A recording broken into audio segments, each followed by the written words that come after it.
আসসালামু আলাইকুম। হ্যালো বন্ধুরা, কেমন আছে সবাই? আজ তোমাদেরকে একটা সুন্দর পাস্তা রেসিপি দেখাবো। পাস্তাটা খেতে খুবই মজা এবং বাড়িতে থাকা অল্প কিছু উপাদান দিয়েই তোমরা বানিয়ে নিতে পারো এই সুন্দর মজাদার পাস্তা। তাহলে শুরু করা যাক। প্রথমে আমরা পাস্তাটাকে ফুটন্ত গরম পানিতে ভালো করে সিদ্ধ করে নেব।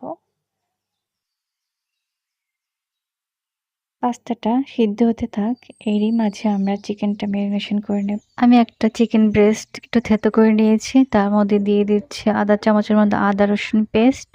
এবার আমরা 1/4 চা চামচের মতো মরিচ গুঁড়ো, লবণ আর গোলমরিচের গুঁড়ো দিয়ে ভালো করে মিশিয়ে নেব। এবার একটা প্যানে 2 টেবিল চামচ তেল দিয়ে আমরা চিকেনটা 2 মিনিট ভাজা করে নেব। আমরা টোটাল এপাশ ওপাশ 2 মিনিট করে মোট 4 মিনিট করে চিকেনটা ভেজে নেব। এর চেয়ে বেশি ভাজলে হবে না, চিকেনটা শক্ত হয়ে যাবে, ড্রাই হয়ে যাবে, তখন খেতে ভালো লাগবে না।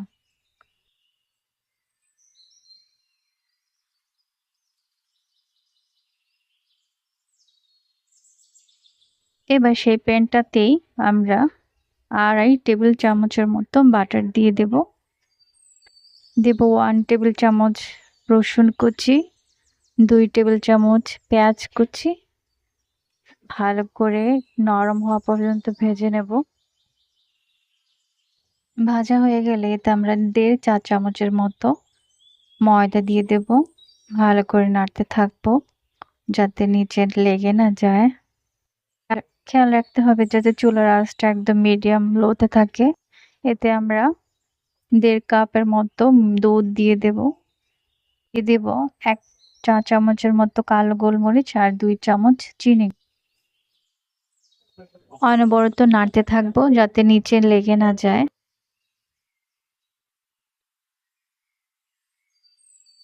এবার দিয়ে দেব 1/3 কাপের মতো চিজ।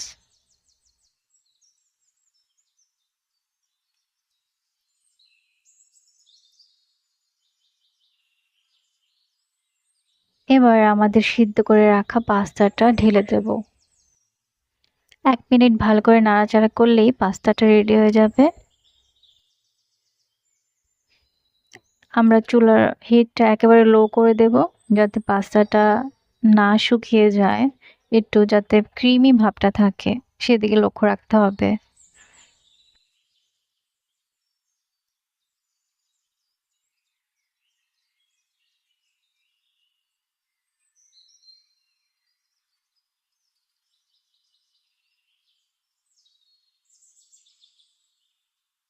ব্যাস হয়ে গেছে।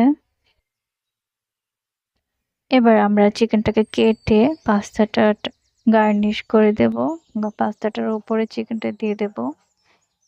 ডিশটা পুরো ওয়ার্ল্ড ওয়াইডে খুবই জনপ্রিয়, সবাই এটা খেতে খুব বেশি পছন্দ করে। আর রেস্টুরেন্টে গেলে সবারই এটা মোস্ট ফেভারিট একটা আইটেম হয়ে থাকে। সো তোমরা এটা খুব সহজেই অল্প উপকরণে বাড়িতে বানিয়ে নিতে পারো। আজ এ পর্যন্ত, টাটা।